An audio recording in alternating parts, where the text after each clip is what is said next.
Sardorbek, bitta sanaylik, misol uchun xalqaro olimpiadalarni 21-dekabrda demak Komodo olimpiadasi, keyingi olimpiadalar misol uchun anig'i bor deylik. O'zi mana har oy bir marta xalqaro olimpiadaga qatnashtirmoqchisiz. Shunda mana mart oyida Thales nomli olimpiadamiz bor. Bu aniq shartnomaga erishganmiz. Bu men eng kutayotgan olimpiada, chunki savollar juda ham sifatli. Keyin bu olimpiadani mana siz Aziz Nesin degan yozuvchini eshitgansiz. O'shani ukasi Ali Nesin ochgan. Bilishimcha Amerikada o'qib kelgan, matematika bo'yicha kuchli odam. U adashmasam matematika qishlog'ini tashkil qilgan. Turklar ko'y deydi, matematika ko'yi. Amerikada tashkil qilgan? Amerikada o'qib kelib, Turkiyada tashkil qilgan. O'sha joyda bo'ladi olimpiada va olimpiadada ishtirok etganlarning eng yuqori 5%gina olinadi. Ya'ni ana boshqa olimpiadalarda medalga yetmasa ham oladi-ku, bunda unday emas. Bu juda ham jiddiy olimpiada. Shuni kutyapman. Undan tashqari butun dunyoda o'zi Kopernikus olimpiadasini saralash bosqichi yanvar-fevralda bo'lardi. Biz endi vizaga kechikmaylik deb sentyabrda qilgandik. Yanvar-fevraldagizda ham qatnashtirmoqchimiz bolalarni. Sabab bor buni. Chunki yanvar-fevraldagisida butun dunyo bilan bir kunda qatnashib, o'zini kategoriyasida eng yuqori ballni olgan bolalarga o'sha $3000 qismi bor-ku, qoplab beriladi. O'sha Amerikadagi tashkilot tomonidan birinchi o'rinni olganlar. Biz ishonamiz buni o'zbekistonliklar olishiga va shuning uchun qilmoqchimiz. Yana aslida saralashni qilib bo'lganmiz.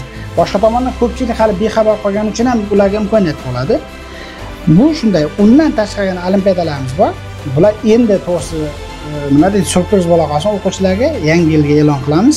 Shunday e'lonlarni kuzatib borish uchun qayerda? Eng birinchi navbatda Hisso kanalimizda beramiz. Keyin o'sha har bir hududiy kanallar bor. Mana hozir sizda ham beryapmiz e'lonlarni, sizni ham kuzatib borishlarini aytishim mumkin. Albatta, albatta.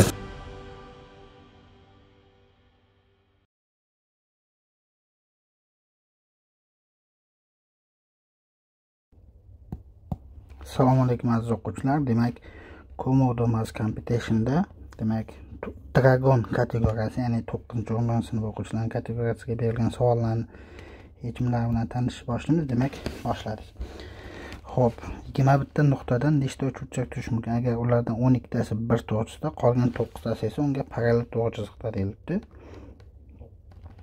Demak, bu hokazo mana nuqtalar 12 ta. Bu yerda esa 9 ta. Xo'p. Demak, bundagi istalgan ikkitalikka bundan bittani olsak va aksincha bundan istalgan ikkitalikka bundan bittani olsak bo'ladi.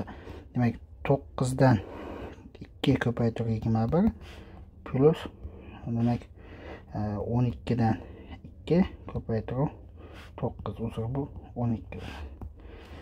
Demak, hisoblaymiz. 9 ko'paytirib 8 bo'lingan 2 ko'paytirib 12, 12 ko'paytirib 13 bo'lingan 2 ko'paytirib 9. Xo'p. Demak, 9 ko'paytirib 12 bo'lgan 2 ni qavsdan tashqari chiqarsak 8 plus 13 bo'ladi. Xo'p, bu qisqarsa 6. 9 kare 6 kare 21. To'g'ri, bu yerda 12 kare 11 bo'ladi. Adashtirib bo'lyapman. Bu 19 bo'ladi. Ko'paytirsak 1026 bo'ladi. Javob. Xo'p, pek. 10 ga bo'lganday qoldiqni toping deyapti. 10 ga bo'lganday qoldiq bilamiz, oxirgi raqamga teng va biz bilamizki 5 faktorialdan boshlab hammasi 0 bilan tugaydi. Demak, biz 1 faktorial, 2 faktorial, 3 faktorial, 4 faktorialni hisoblash yetarli. Bu 1 plus 2 plus 6 plus 24. 24 ga 6 0 bilan tugaydi. Demak, bu 3 bilan tugar ekan. Demak, qoldiq ham 3 bo'ladi. Xo'p, quyidagi muntazam 10 burchakdagi ABC burchakni toping deyilibdi. Demak, xo'p, o'zi umuman olganda ixtiyoriy muntazam n burchakka bilamiz aylanachish mumkin va bu yerda mana ko'rib 1 2 3 3 ta teng yoy bor. Demak, bittasini topib, demak, uni 3 ga ko'paytirish yetarli. Bilamiz bizda demak 10 tasi demak 360 bo'lardi. uzr 180 bo'lardi. Demak 3tasi 180 bo'lingan 10 ko'paytirib 3, ya'ni 54 gradus bo'ladi. Chunki to'liq 10 ta yoyga tiralgani 180 yoyiq burchak tashkil qiladi. Shuni 3 ta tengiga tiralgani 54. Xo'p. Endi xo'p. P vaqt turli to'p sonlar bo'lsin, S shu to'plamdan bo'lsin, to'plamdagi A butun sonni aniqlangki, A kvadrat teng 1 mod PQ bo'lsin debdi. Xo'p. Endi A kvadrat teng 1 mod PQ deganimiz bu demak masalan o'zi A teng 1 yechim, A teng PQ minus 1 yechim misol uchun. Endi undan tashqari xo'p, o'zi A kvadrat minus 1 bu A minus 1 A plus 1 ekanligidan demak va P bilan o'zaro to'pligidan A kvadrat minus 1 P ga ham bo'linishi kerak. A kvadrat minus 1 Q ga ham bo'linishi kerak. Xo'p, bu demak bitta yechim, ya'ni ikkita yechimni aytdik.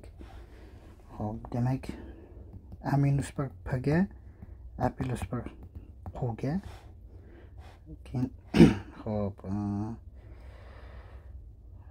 A minus 1 Q ga, A plus 1 P ga bo'linadigan yana ikkita yechim bo'ladi va bu Xitoy qoldiq teoramasiga ko'ra topiladi, chunki P bilan Q o'zaro to'psollar, minus 1 bilan plus 1 bu ixtiyoriy bo'lishi mumkin. Topiladi. O'zi Xitoy qoldiq teoremasini internetga shu ko'rinishda yozsangiz ham bo'ladi. Bu nima degani? O'zaro to'psollar uchun umaganda qisqa qilib tushuntiraman. Shunday x son topiladi. X dan mod xo'p P x b mod Q. Bunda P bilan Q o'zaro to'pson, A bilan B ixtiyoriy butun sonlar bo'lsa, shunaqa x topiladi deyilgan va o'sha P ko'paytirib Qdan kichkina bo'lsa yagona topiladi degan. Bizda A'imiz mana to'plamdan ekanligi uchun bular bitta topiladi degani. Demak, jami 4 ta bo'lar ekan. Xo'p. P5. Xo'p, soni 3000 dan katta bo'lgan 4 xonali son va 9 ga bo'linadi. Endi qarang, A plus B plus 8 imiz 9 ga bo'linishi kerak ekan. Demak, bu degani A plus B minus 1 deganimiz 9 ga bo'linadi degan. Demak, A plus B imiz yoki 1, endi 3000 dan kattaligi uchun 1 emas, yoki 10 yoki 19 ham bo'la olmaydi. Ya'ni 1, 10, 19 bo'lishi kerak, lekin 1 bo'la olmaydi. 3000 dan kattaligi uchun 19 ikkita raqam bo'lsa 19 bo'ladi. Demak, faqat yig'indisi 10 bo'lar ekan javob. P5. P6. Ayin nisbati bo'lgan geometrik ketma-ketlik bo'lsin. Ya'ni geometrik progressiya. Xo'p, endi A1 deganimiz bilamiz. Demak, A1 ko'paytirilgan erni 9-si. Xo'p, 2 A1 ko'paytirilgan erni 11-si teng 3 A1 ko'paytirilgan erni 10-si. Ikkala tomonni A1 ko'paytirib erni 9-siga bo'lib boraman. 1 plus 2 er kvadrat 3 er bo'ladi. Xo'p, bu tenglamani bittasi er teng 1, lekin geometrik progressiyada bilamiz, er teng 1 ni biz olmaymiz. Ikkinchi ildiz, demak 2 er kvadrat minus 3 er plus 1 teng 0 ko'rinishda yozsak, bu tenglamani ikkinchi ildizi 2 er minus 1, er minus 1 teng 0 ligidan er teng 1 taqsim 2 bo'ladi. Endi bizga aytyapti A9, ya'ni A1 karra erni 8 teng x deyapti. Ya'ni A1 deganimiz x bo'lingan erni 8 yoki x bo'lingan 1 taqsim 2 ni 8 yoki 2 ni 8 karra x degani.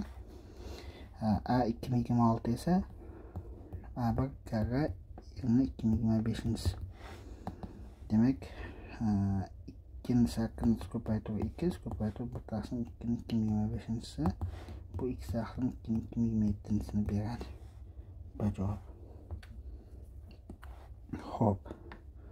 P7 ga yetib keldik. Demak, tekislikda chizilgan qirralari faqat uchlarda kesishadigan bog'langan grafda vta 3 yta qara fda 100 ga, ya'ni yoqqa ega. Xo'p, har bir 3 ning darajasi 3 ga teng va har bir yuzi aynan 4 ta qara bilan chegaralangan grafdagi qaralar soni yana toping deyildi. Xo'p, demak, darajalar yig'indisi demak 3-daraja 3 ga, har bir 3 ning darajasi 3 ga tengligidan 3 va teng 2 ga bo'ladi. Bundan va teng demak 2 ga taqsim 3 ekan. Endi xo'p har bir yuz aynan 4 ta qara bilan chegaralanganligidan demak ichki va tashqariligini inobatga olsak f teng y taqsim 2. Xo'p, demak bu aynan shu grafga xos xususiyatlar. Endi umumiy demak Euler formulasini ishlatamiz. Ixtiyoriy ko'piyoq uchun o'rinli bo'lgan, graf uchun o'rinli bo'lgan. Shu tenglamaga qo'ysak demak 2y taqsim 3 minus y plus y taqsim 2 teng 2 yoki y teng 12 bo'ladi. Javob p8 kvadratining kvadrati uning umumiy uzunligi o'zgartirmasdan doira shakliga keltirildi. Agar dastlabki kvadratning tomoni s bo'lsa, hosil bo'lgan doiraning yuzi bilan dastlabki kvadratning yuzi. Demak, bu avval kvadrat, bu shu yordamda hosil bo'lgan doira. Demak, dastlabki kvadrat tomoni s bo'lgan bo'lsa, demak, buni aylana uzunligi ya'ni 2pi rimiz bu 4s ga teng. Demak, r teng 2s bo'lingan pi. Endi yuzalarning yig'indisi s kvadrat nisbati xo'p s kvadrat bo'lingan pi ko'paytiruv 4s kvadrat bo'lingan pi kvadrat. S kvadratlar ketadi, pilar ketadi, pi bo'lingan 4. Demak, bu javob. Xo'p, 9 ga keldik. Shu tenglik bajaradi. Demak, bu oddiy x plus y plus z kvadratidan demak 2 x y xz zx sayarsak x kvadrat plus y kvadrat plus z kvadrat keladi. 31 ga teng. Xo'p, ABC to'rtburchakda BC teng A ekan. Xo'p, uning ichiga bir-biriga urinuvchi ikkita aylana joylashgan. Xo'p, bo'yalgan soha yuzini toping deyilibdi. Xo'p, demak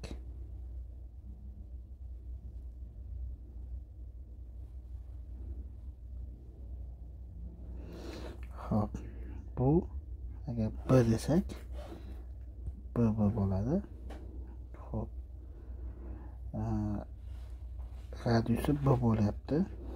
Xo'p, agar mana buni bu 2 birligidan bu 2 b bo'ladi. Xo'p, endi boshqa tomondan xo'p 3b demak 3b ni kvadratidan b kvadratda desak a kvadrat bo'ladi. Demak 8b kvadrat teng a kvadrat yoki 2 ilzosti 2b teng a degan tenglikka bo'lamiz. Endi biz jami xo'p yuzamiz o'zi xo'p a ko'paytirilgan 2b, ya'ni xo'p b o'rniga a taqsim 2 ilzosti 2 ni qo'yadigan bo'lsak 2a ko'paytiruv a bo'lingan 2 ilzosti 2 a kvadrat bo'lingan ilzosti 2 jami yuzamiz. Endi undan biz b kvadrat pi bo'lingan 2 plus xo'p 4b kvadrat pi bo'lingan 4, ya'ni doirani 4 dan 1 turibdi. Demak, b kvadrat pi bo'lingan 2 plus b kvadrat pi taqsim 2 ni chiqarib tursak 3b kvadrat. Xo'p, 3 pi bo'lingan 2 b kvadrat o'rniga demak a kvadrat bo'lingan demak xo'p 8 buni qo'yish kerak ekan. Endi demak a kvadrat bo'lingan izosi 2 dan a kvadrat 16 pi ni ayirish kerak. Xo'p. Demak, umumiy mahraj 16 qilsak, bunga demak endi agar hisob kitobda yanglishmagan bo'lsam 8 izosi 2 kerak. 8 izosi 2. Bunda esa -3 pi. Xo'p. Qayerdadir hisob kitobda yanglishdik, uni topamiz. Demak, xo'p. 2b hop bu b desak aylanma radiusi b bu jami 3b bu b. Demak, birinchi navbatda 3b ni kvadratidan b kvadratda desak bu tenglik to'g'ri, bu tenglik to'g'ri, b teng a taqsim 2 bilan to'g'ri. Endi a ko'paytiruv 2b bu jami 100 2 ko'paytirilgan a taqsim 2 demak a kvadrat bo'lingan 2 bu umumiy 100. Endi bu 100miz nima bo'lardi? B kvadrat pi bo'lardi to'liq bo'lganda 2 ga bo'ldik.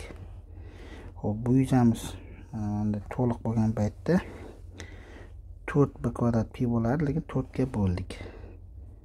Xo'p. 3 b kvadrat pi. Hop.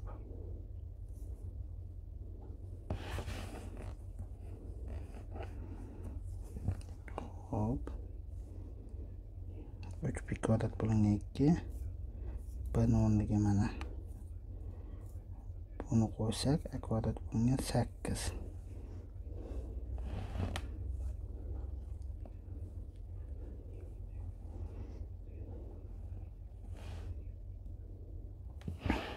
Xo'p. Hozircha xato topmadik. Demak, yana bir qaytamiz bu misolga. Demak, umaganda a kvadrat izosi 2 bo'lingan 2 -3 pi bo'lingan 16 chiqyapti bizda. Agar javob shu bo'ladigan va to'g'ri javoblarda javob yo'q bo'ladigan bo'lsa, o'quvchi hech bir javobni belgilamasdan shu javobni yoniga yozib qo'yish talab etiladi. 11. Arifmetik progressiya berilgan. Demak, bular esa geometrik progressiya hosil qilar ekan. Demak, bu degani a1 ko'paytirilgan a1 plus 8d, ya'ni ikkita chetdagi bu o'rtani kvadrati bo'lishi kerak. Bu nima degani?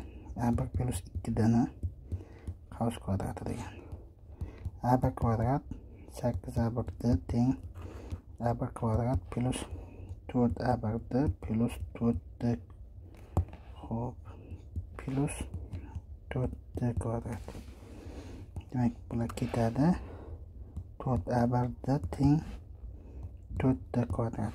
Xo'p, arifmetik progressiyada bilamiz d teng emas 0 bo'lishi kerak. Qisqartiramiz. Demak, 4d ga qisqartirsak a1 teng d bo'lib qoladi. a1 teng d ekan. Xo'p, a1 teng d bo'lsa a5 taqsim a2 a1 plus 4d a1 plus d. a1 ni ham ikkalasi o'rniga d qo'ysak 5d bo'lingan 2d yoki 5 taqsim 2 ekan. D javob. Bu 12 ga keldik. Xo'p, a kub taqsim b plus c va hokazo shunday bo'lsa,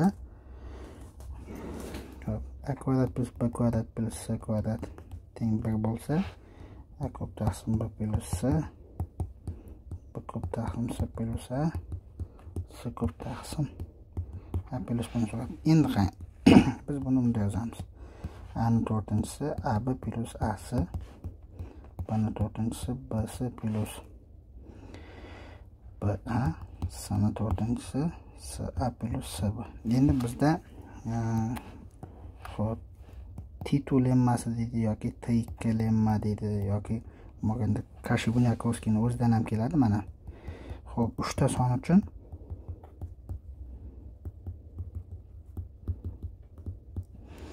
xo'p, mana shu ayniyat, sizga ayniyat ko'rinishida beraman. Tengsizlik qismi shundan kelib chiqadi. Xo'p, plus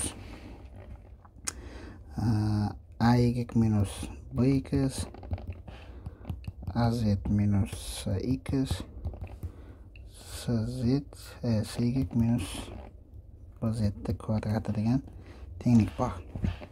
Demak, katta X teng ax plus bx plus cz hosil qiladi. Endi bu tengsizlikdan foydalanib mana bunday tengsizlik hosil qilishadi. Mana shunga biz x plus y plus z ko'paytirsak, katta X teng nima degani ma'nosi aslida mana bu tengsizlikning ma'nosi nima bo'ladi? Bu ikkovini ko'paytirib ildiz olgan, bu ikkovini ko'paytirib ildiz olgan, bu ikkalasini ko'paytirib ildiz olgan. Mana biz bu ikkalasini ko'paytirib ildiz olsak nima bo'ladi? A bo'ladi, xuddi shunday b bo'ladi, c bo'ladi, kvadrat bo'ladi va a kvadrat x, b kvadrat y, c kvadrat z katta X teng a plus b plus c kvadrati mahrajda x plus y plus z bo'lsa, bu T2 lemmasi yoki T2 lemmasi deyiladi.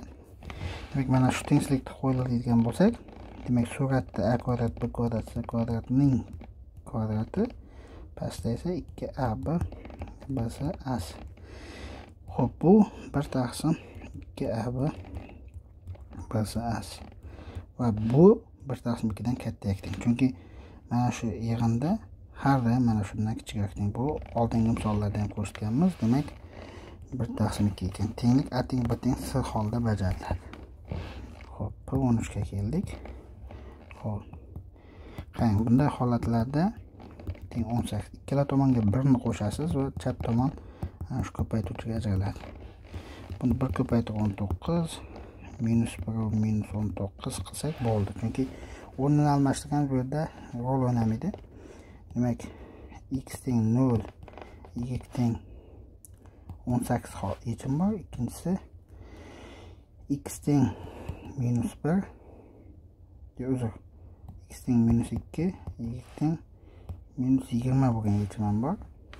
1 ni qo'shsak bu minus 1 bo'ladi, 1 ni qo'shsak bu minus 19 bo'ladi, ko'paytsak 19 bo'ladi va eng qizig'i bu yoqqa olib kelib qo'ysak ham qanoatlantiradi. Demak, x y ning maksimumi 40 ga teng bo'lar ekan. Xo'p, P14. Idishda 3 turdagi konfet bor. Shokoladli, nordon va mevali konfetlar. Unda 5 ta shokoladli, 6 ta nordon va 10-x ta mevali konfet bor. Agar tasodifiy tanlashda shokoladli yoki nordon konfet chiqish ehtimoli 0.55 ga teng bo'lsa, xning qiymatini toping debdi. Xo'p. Shokoladli yoki nordon chiqish ehtimoli deyapti. Demak, jami ko'rishimiz mumkin. 21 minus x bor bizda jami va 11 taqsim 21 minus ximiz bu 55 taqsim 100 ga teng ekan. Ma'nosi shu misol. 5 ga qisqartsak 11 taqsim 20. Demak, x teng 1 ekan. Xo'p, ikkinchisi P15. F1 5 ga F6 nimaga teng va bunga teng F toping debdi. Xo'p, bo'lmaganda mana Fn plus 2 deganimiz Fn plus 1 minus F n ga teng ekan. Qarang, bu nima degan? F6 teng F5 minus F4 degani. F5 deganimiz F4 minus F3. Xo'p, F4 deganimiz F3 minus F2. Bizda F1 bormi? F1 gacha boramiz. Demak. Xo'p. F3 deganimiz F2 minus F1. Qo'shaylik hammasini. Qo'shsak mana. Bu bilan bu ketadi, bu bilan bu ketadi, bu bilan bu ketadi. F6 plus F5 plus F4 plus F3 teng F5 minus F1 bo'lyapti. Umummaganda agar mana bu yerga biz F2 deb qo'yganimizda bo'lmas ekan. Xo'p, endi endi F5 lar ketadi. F6 deganimiz demak minusdan F4 minus F3 minus F1 ga ekan. F6 shunga teng ekan. Demak biz keling mana xo'p F4 deganimiz demak bizda yuqorida F3 minus F2 edi. F3 deganimiz esa F2 minus F1 edi. Xo'p, ikkalasini qo'shsak F4 plus F3 bular ketadi F3 minus F1. Demak F3 lar ketsa F4 deganimiz demak bizda minus F1 ga ekan. Ya'ni F4 plus F1 0 ekan. Xo'p, demak bular ketadi. Ikkalasi F6 degan minus F3 ga teng ekan. F6 o'z navbatida 120 ga teng edi. Demak F3 deganim minusdan 120 ga teng. Bo'lganda ma'lumot Fn plus 3 teng bo'lar ekan. Hop, P16 ushbu tenglik bajarilsa uni topish kerak. Hop, nima ish qilganimiz yaxshi endi. Hop, keling A2 ni hisoblaymiz. A1 o'rniga 0 qo'ysak, demak ilzosi 2026 bo'lingan ilzosi 2 yoki ilzosi 1013 bo'ladi. Keling endi A3 ni hisoblaylik. Ilzosi 1013 qo'ysak, e'tibor bering, ilzosi 2026 plus ilzosi 2026 bo'ladi. Maxrajda nimadir bunday. Demak, ko'rishimiz mumkin. A n deganimiz 0 ga teng agar n'imiz toq bo'lsa, ilzosida 1013 ga teng agar n juft bo'lsa bo'ladi. Demak bizda 2026 juft xatni so'rayapti, demak D bo'ladi.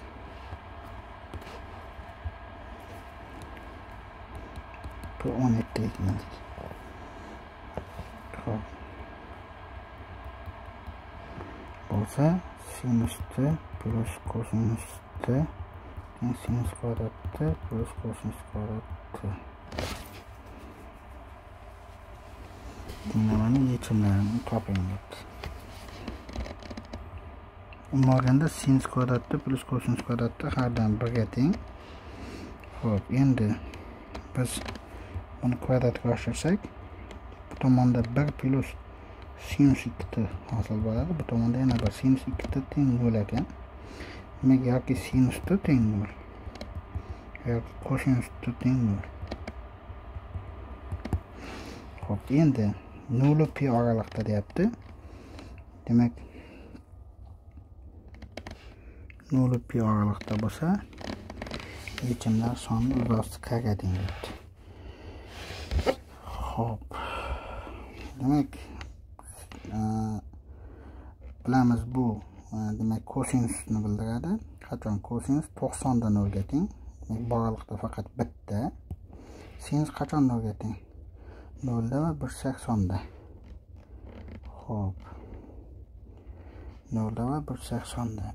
Endi agar sinusimiz 180 bo'lib 0 bo'lsa, kosinus vaqtda minus 1 bo'lib qoladi. Bu teng bajarilmay qoladi. Demak, yana bittagina yechim, jami ikkita yechim bor. Ilzosi k teng 2 degani, k teng 4 degani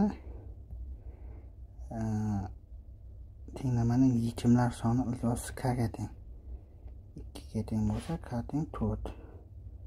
K kvadrat plus 2 esa demak 18 bo'lishi kerak. Demak, k kvadrat plus 2 18 bo'lib berdi adashib.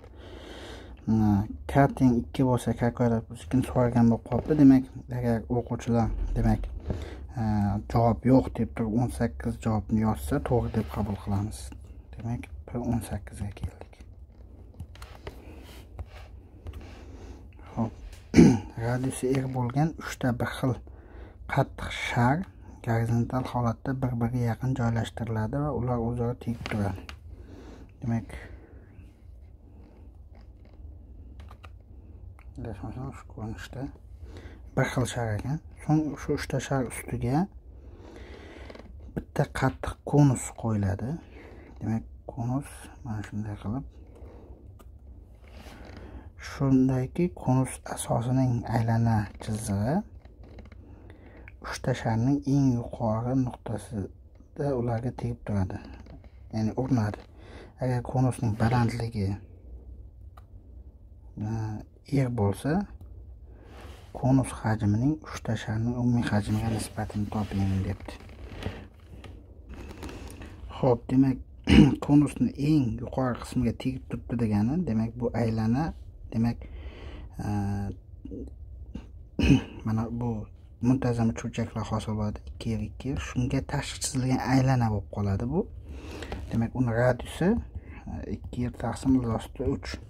Demak, ya'ni konusning asos aylanasini demak radius shunga teng. Demak, umuman konusning hajmi demak 1/3 pi r kvadrat hligidan 1/3 pi 4r kvadrat taqsim 3 ko'paytiruv r. Chunki h ham rga teng edi. 4 pi r kub taqsim 9. Endi sharning hajmi 4 taqsim 3 pi r kub va undan 3 ta. Demak 4 pi r kub. Demak, bo'ladigan bo'lsak 1/9 chiqadi. Javob P19. Xo'p, o'qituvchi 20 ta bir xil sharchani 3 nafar o'quvchi Adi, Budi va Sandra o'rtasida taqsimlamoqchi. Shartga ko'ra har bir o'quvchi kamida 2 tadan shar olish kerak, biroq Budi 8 tadan ortiq shar olmasligi kerak. Sharlarni necha xil usulda taqsimlash mumkin? Demak, x plus y plus z. Demak, 20 ga teng ekan, x z katta teng 2 ekan va z kichik teng 8 ekan. Demak, xo'p, x ni a plus 2, y ni b plus 2, z ni s plus 2 deb olamiz avvalo. A plus b plus s teng bu yerda s 0 dan katta ekan. Ya'ni a, b, s'lar har biri 0 dan katta ekan. Teng 14 bo'ladi. Va s o'z navbatida kichik teng 6 ligi ham bor. Endi s ni 6 minus yoki keling yaxshisi birinchi hol s teng 6 bo'lsin. Bu holda a plus b teng 8. Bu tenglamani yechimlari soni, demak 0 8 1 8 yoki 8 9 ta. Ikkinchisi s teng 5. Unda a plus b teng 9 bo'ladi. Bu tenglamalar soni 10 bo'ladi. Xo'p, uchinchisi s teng 4 bo'lsa, a plus b'miz 10 bo'ladi. Bu tenglamalar soni 11. S teng 3 bo'lsa, a plus b'miz 11 bo'ladi. Tenglamaning yechimi soni 12. S teng 2 bo'lsa, a plus b teng 12, ildiz soni 13. S teng 1 bo'lsa, a plus b teng 13, bu yechimi esa 14. Va nihoyat s teng 0 bo'lsa, a plus b'miz teng 14, bu esa 15. Demak, 15, 14, 13, 12, 11, 19 qo'shishimiz kerak. 24, 24, 24. 3 ta 24. Bu 72 va bitta 12. 84. 84 degan javob. Xo'p. P20 ga keldik. Tadqiqotchilar guruhi a'zolarining tana yog'i foizi bo'yicha so'rov o'tkazdi. 14 nafar a'zoning o'rtacha tana yog'i foizi 39.75 ga teng. Esa 14 bo'lingan 14 39.75. Agar yana bir kishi qo'shilsa, o'rtacha ko'rsatkich 45 bo'lishi uchun 15-kishining, ya'ni S14 plus x bo'lingan 15 teng 41% bo'lishi kerak. Demak, 39.75 ko'paytiruv 14 plus x teng 15 karra 41. Tenglamani yechish kerak, oddiy.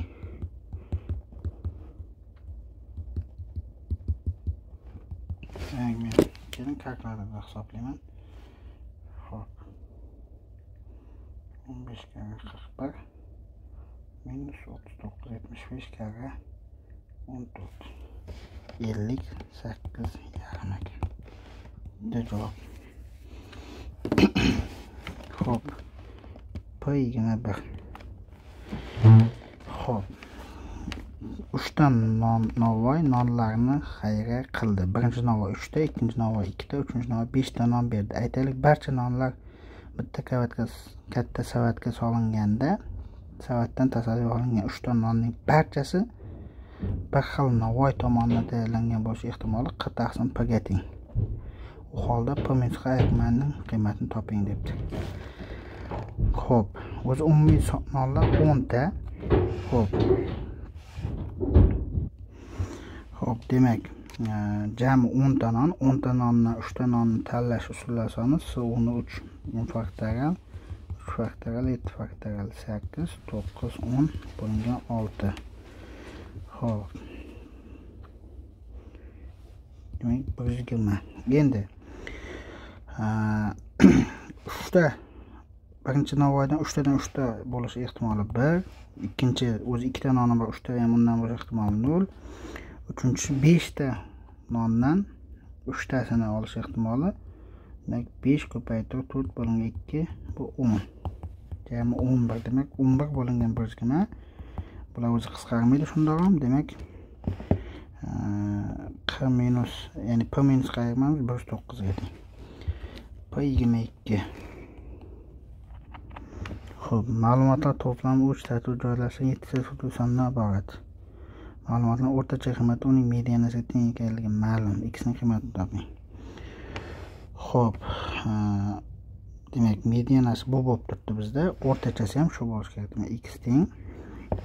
Xo'p, 160 160 160. 3 ta 160. Bu demak 480 bo'ladi. Plus x bo'lingan 7 bo'ladi. Demak, 6x teng 480, x teng 80. Bu javob. P qavar ko'pburchak, q qavar ko'pburchakka qaraganda 45 ta ko'proq diagonalga ega. Diagonal o'zi bilamiz. Demak, n minus 3 bo'ling ko'paytiruv n bo'lingan 2 ga teng.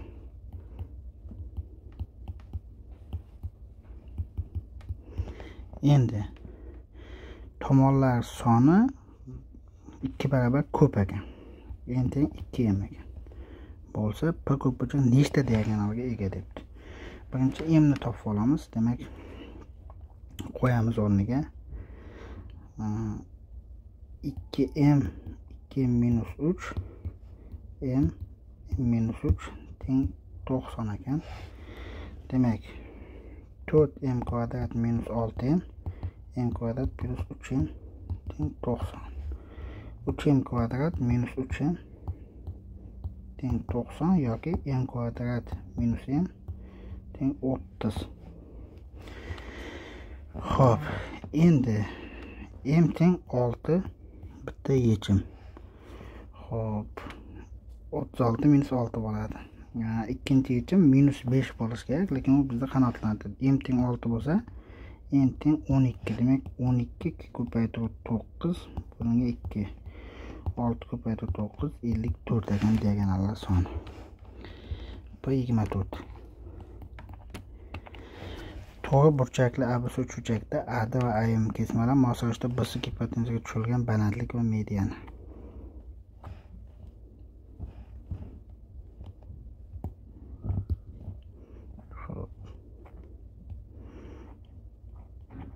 Bu beta bo'lsa, bu 90 minus beta bo'ladi. Bu ham o'zi 90 minus beta. Endi boshqa tomondan bilamiz, to'g'ri burchakli uchburchakda gipotenuzaga tushilgan mediana gipotenuzani yarmiga teng, chunki agar aylanasini chizadigan bo'lsak, bu diametr bo'ladi, bu radiusga teng bo'ladi, 90 minus beta. Xo'p. ABS demak 62 gradus bo'lsa, DAM ni topish kerak ekan. Demak, bu 62 gradus bo'lsa, bu 28 gradus bo'ladi. Xo'p, bu ham 28 gradus. Ikkalasini qo'shsak 56. 90 bo'lishi uchun 34 gradus bo'lishi kerak. Xo'p. 25. Xo'p, funksiya berilgan bo'lsa f10 ni topish kerak ekan. Xo'p.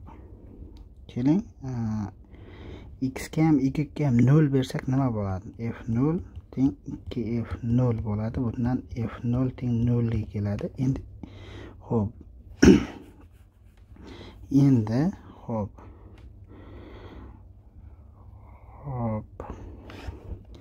X ga y ga 1 ber, x ga ham y ga ham teng bersak 2fx 3x kvadrat bo'ladi. Xo'p, endi f1 teng 5 ekan. f2 ni topadigan bo'lsak, ya'ni x ga 1 ni beradigan bo'lsak, 2 ko'paytirib 5 plus 3, ya'ni 13. Endi xo'p. Endi y ga 1 beraylik. X plus 1 teng fx plus 5 plus 3x. Demak, fx plus 1 deganimiz bu fx plus 3x plus 5 ekan. Xo'p, bundan keling, mana shundan foydalanib x ga 2 beraylik, 4 ni topaylik. f4 teng 2 ko'paytirib f2 o'rniga 13 qo'yamiz. Plus 3 ko'paytirib 4 26 plus 12. Bu nima degani? 38 degani. Endi mana shu tenglikda endi x o'rniga 4 qo'yib f8 topaylik. 2 ko'paytirib f4 ya'ni 38 plus 3 ko'paytirib 4 kvadrat. 76 bu 16 bo'ladi. 16 ga 3 48 ko'paytirsak, demak 110 va 14 124 bo'ladi. Endi ana shu yerdan foydalanamiz. f9 topamiz. Bu f8 plus, chunki x ga 8 berdik hozir. 24 plus 5. f8'imiz 124 edi, unga 24 plus 5 qo'shsak 148 plus 5 yoki 153. Endi shu tenglikdan foydalanib f10 ni topamiz. f9 plus 27 plus 5 153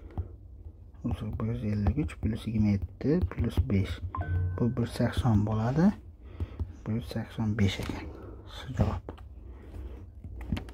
26. Xo'p, bo'lmaganda agar biz buni x bilan belgilasak, x teng 2 plus 1 taqsim x bo'lyapti. Xo'p, 2x plus 1 bo'lingan x kvadrat teng 2x plus 1. X kvadrat minus 2x plus 1 teng 2. X minus 1 kvadrati teng 2. X minus 1 teng plus minus ilzosi 2. X teng 1 plus ilzosi 2. Chunki x musbat bo'lishi kerak.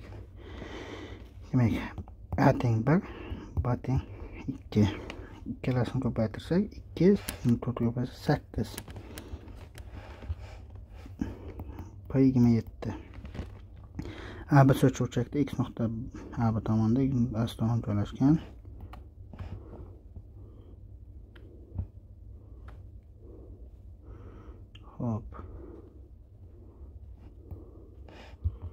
Hop, ACda y kakada, ABda x. B va C bir nuqtada kesishadi.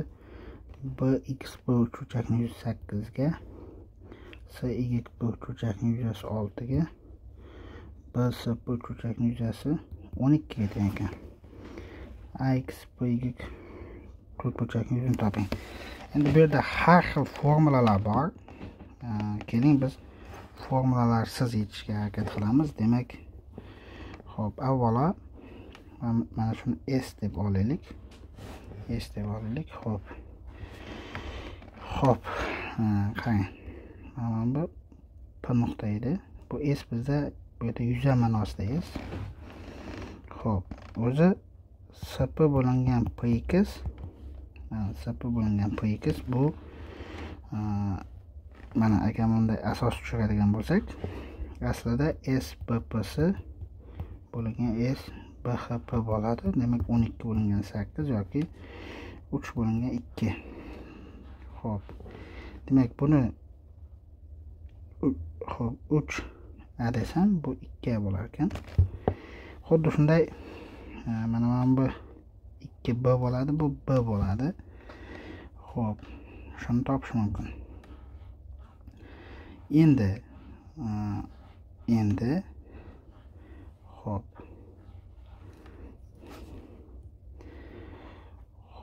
Kengash. Xo'p, farqlashimiz uchun chizib olamiz. Demak, keling. Mana bu ana shu yuzani olmaganda biz beta desak, bu beta minus 6. Mana bu yuzani gamma desak, bu gamma minus 8 bo'ladi. Biz olmaganda gamma plus beta minus 14 topishimiz kerak. Xo'p. Endi bizda nima tengliklar bor? O'zi olmaganda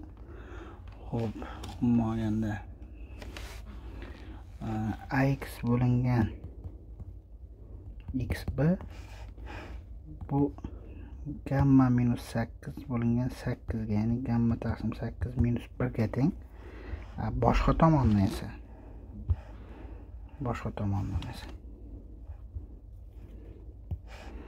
xo'p, mana bu yuzay beta taqsim 12 ga ham teng. Xo'p, beta taqsim 12 ga ham teng. Demak, gamma taqsim 8 minus beta taqsim 12 ga teng 1 yoki biz keling 24 ni ko'paytirsak 3 gamma minus 2 beta teng 24 degan sistemaga kelamiz. Xo'p, xuddi shunday endi beta minus 6 bo'lingan 6 y taqsim x ga teng, ya'ni beta taqsim 6 minus 1 ga, boshqa tomondan y taqsim gamma taqsim 12 ga teng. Demak, endi beta taqsim 6 minus gamma taqsim 12 teng 1 yoki endi 12 ga ko'paysa 2 beta xo'p minus gamma teng 12. Mana ikkita sistema bo'ldi. Qo'shib olsak, demak 2 gamma teng 36 yoki gamma teng 18. Xo'p, 2 beta esa 30 yoki beta teng 15. Ikkalasini qo'shsak 15 plus 18 minus 14 topadigan bo'lsak 19 javob keladi. Xo'p, umuman siz shu masaladan foydalanib formula keltirib chiqarishingiz mumkin endi.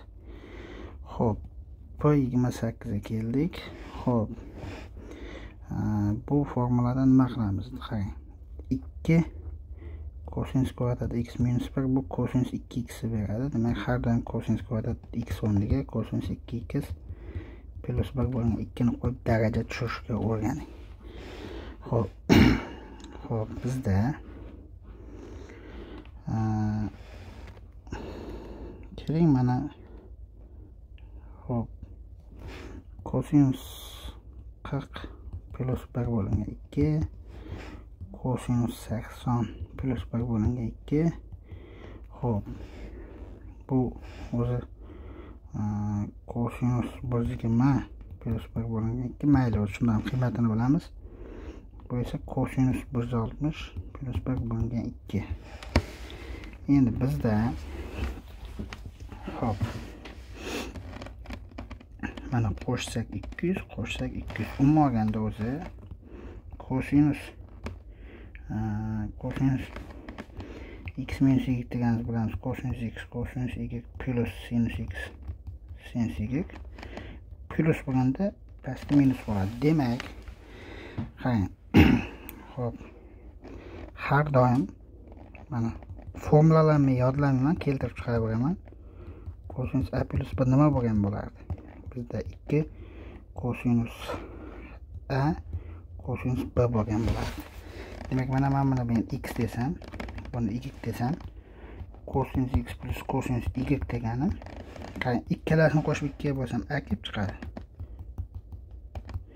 Ikkalasini ayirib 2 ga bo'lsam b kelib chiqadi. Ya'ni x y.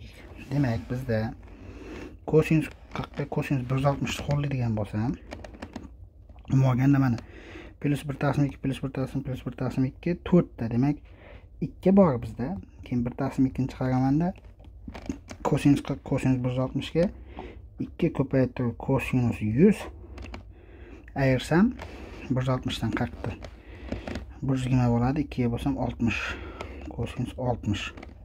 Endi plus mana bu ikkalasida yana kosinus 100, chunki qo'shsam 200 bo'ladi. 2 ga bo'lsam 100 ayirsam endi 40 bo'ladi, u kosinus 20 ni beradi.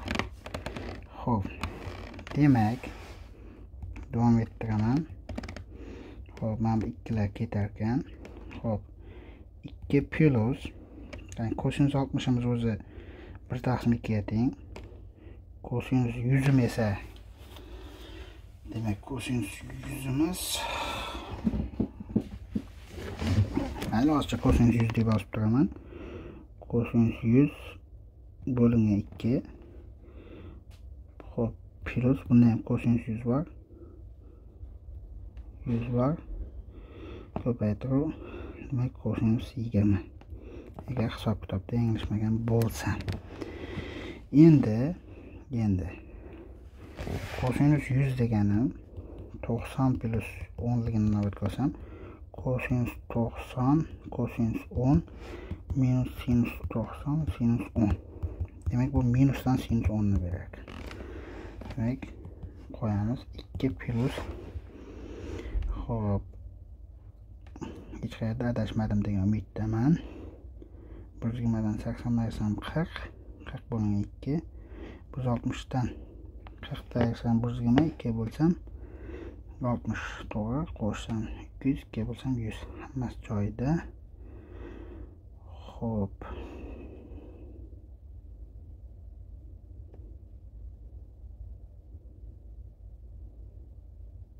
Demak, biz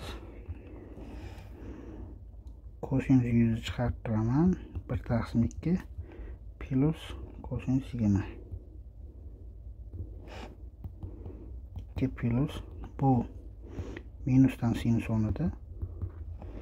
Endi 1 taqsim 2. Xo'p. Keling, yaxshi kosinus 60 plus kosinus 20 qiling. Yana nimadir kelishi mumkin. Demak, sinus 10 ikkalasini qo'shib 2 ga bo'lsam kosinus 40 bo'ladi. Ayirib 2 ga bo'lsam kosinus 20 bo'ladi. Xo'p. Demak, 2 minus 2 sinus 10 kosinus 20 kosinus 40. Endi qarang. Buni kosinus 10 ga ko'paytirib bo'laman. 2 kosinus 10 sinus 10 bo'lingan kosinus 10. Bu yoqda turaveradi mana o'zi. Bu nimani beradi mana shu? Bu sinus 20 ni beradi. Sinus 20 kosinus 20 kosinus 40. Bu kosinus 10 turaveradi. Endi mana mahrajiga 2, suratiga 2 qilsam, mana bu sinus 40 ni beradi. Yana bitta 2 berib turib, bunga ham 2 qo'ysam, bu sinus 80 ni beradi. Demak, 2 minus sinus 80 bo'lingan 4 kosinus 10. Bu ikkalasi teng. 2 minus 1 taqsim 4, bu 7 taqsim 4. Ya'ni 7 minus 3. Demak, a teng 7 ekan. 49 ekansa. Juda ham yoqdi menga bu misol. Bu 29, balki biroz cho'zib yechgan bo'lishi mumkin. Xo'p, oddiy grafda 44 ta qirra bor. Unda darajasi 5 ga teng bo'lgan 8 ta uch mavjud. Qolgan barcha uchlarning darajasi 2 ga teng. Grafda jami nechta uch bor debdi. Xo'p, demak 44 ta 40 bo'lsa, demak 2 teng 88 teng. Xo'p, qo'l siqib ko'rishish teoremasiga ko'ra, demak darajasi 5 bo'lgan 8 ta 3 ta esa 40 plus qolganlari n ta bo'lsa 2n. Demak 2n teng 48, n teng 24. Xo'p, n teng 24 bo'lsa, demak 8 plus 24 32 ta, demak 3 bor. Xo'p, 30. Bir son quyidagi 4 ta shartni qanoatlantirsa, komma soni deyiladi. Komma soni 4 xonali. Uning barcha raqamlari 10 ga teng bo'ladi. Komma soni boshida toq tub raqam bilan boshlana olmaydi debdi. Xo'p, o'zi umaganda, demak toq tub bilan boshlana olmasa 9 abs bo'lishi mumkin. 7 5 3 nima 1 abs ham bo'ladi. Shuningdek, endi 2 abs, 4 abs, 6 abs, 8 abs bo'lishi mumkin. Bu yerda bu yig'indisi 1 bo'lishi kerak. Bunda yig'indisi 9 bo'lishi kerak. Bu 8, bu 6, bu 4, bu 2 bo'lishi kerak. Yana qaysi shartlar bor? Sonida raqamlar takrorlanishi mumkin deyilibdi. Xo'p, bunda nima bo'lishi mumkin? 0 0 1 0 1 0 1 0 0 3 ta bo'lishi mumkin. Xo'p, 9 abs ko'rinishi bo'lgan paytda 3 ta. Keyin 8 abs bo'lgan paytida, demak bu nima bo'lishi mumkin? 1 1 0 1 0 1 0 1 1. Bu ikkalasi 1 bo'lgan paytda, endi bittasi 2 bo'lgan holatda 2 0 0 0 2 0 0 0 2. Boshqa yo'q. Demak 6 ta bunda.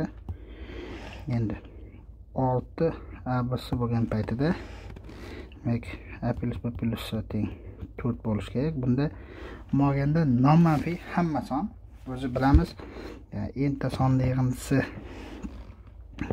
nomanfiy sonning yig'indisi m ga teng bo'lsa, s 3 ta bizda bo'lyapti har doim. Demak 6 dan hozir mana, demak formulani hozir moganda s 6 dan, demak 3. Chunki 7 ga 4 qo'shib 1 yazash kerak. 6 dan 3 degani 6 faktorial 3 faktorial 3 faktorial. Bu 4 5 6 bo'lingan 6 degani 20 degani. A plus, demak bunda 20 degani. Endi keyingisi, xo'p, 4 abs bo'lgan holatda bu 6 bo'lishi kerak. Demak s 8 dan, xo'p, yana 3. Xo'p, s 8 dan 3. Xo'p,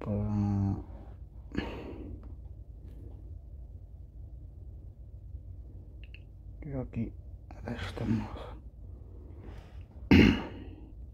Adashdim, bu yerda 2 bo'ladi. Xo'p, 6 ko'paytirib 5 bo'lingan 2 15 bo'ladi. Bunda chunki nechta bo'lsa shundan bitta kamida. Demak bu holatda bu 6 bo'lsa, xo'p, bu holatda 6 bo'lsa, demak 3 ga 6 ni qo'shsak 9, bitta kami 8, s 8 dan 2 bo'ladi. Endi 8 ko'paytirib 7 bo'lingan 2. 56 bo'lingan 2 28. Demak bunda 28 bo'ladi. Endi oxirgi 2 abs bo'lgan holatda bu 8 bo'lishi kerak. 8 ga 3 qo'shsak 11, bitta yasak 10, 12, 10 karra 9 bo'lingan 2 45. Demak menimcha boshqa qolmadi. Xo'p, 45 ga 15, demak 60 bo'ladi. 60, bu 34, 37. Qayerda adashdik? 45 bor. Ating 1 bo'lgan holat ham bor ekan, uzr. Bu holatda Bu 9 bo'lishi kerak. 9 ga 3 ni qo'shib bir narsak 11. 11 dan 2 bo'lsa 11 ko'paytirib 10 bo'ling 55 ham bor. 55, 45, 28, 15, keyin hop 6 va 3 hammasini qo'shsak 152 ekan. Xo'p, mana sizlar barcha savollar yechimlari bilan tanishdik. Demak, ikkita savolda, demak, bunda 18, mana bunda esa demak bizda yuqorida aytganimizdek a kvadrat iltifosi 2 bo'lingan 2 minus 3pi bo'lingan 16 bo'ladi. Ikkita savolda boshqa javob yozgan o'quvchilarga to'g'ri deymiz, ya'ni to'g'ri javob yo'q degan. Chunki javobi yo'q bu savollarda. Demak, keyingi olimpiadalarda ham sizni kutib qolamiz. Demak, keyingi olimpiadamiz 11 yanvar yoki 10 yanvar kuni ham bo'lib qolishi mumkin. Kopernik olimpiadasini qo'shimcha saralashi bo'ladi, chunki bu kuni butun dunyo bo'ylab saralash bo'ladi va shunga o'quvchilar qatnashishlari mumkin. Bu paytda bitta zo'r tomoni o'z kategoriyasida eng yuqori ballni olgan eng yosh ishtirokchi butun dunyo bo'ylab, O'zbekiston bo'yicha emas. O'sha o'quvchilar balki bizdan bo'lar, katta ehtimol bilan balki boshqa davlatdan bo'lar. Amerika yoki Dubayda qatnashish huquqini bepul qo'lga kiritadi. Demak, olimpiadalar haqida shu QR kod orqali Telegram kanalimizga ulanib yoki oddiy Xiso deb yozsangiz ham Telegram kanalimizga chiqadi, ulanib kuzatib borish kifoya. Xayr, sog' salomat bo'ling.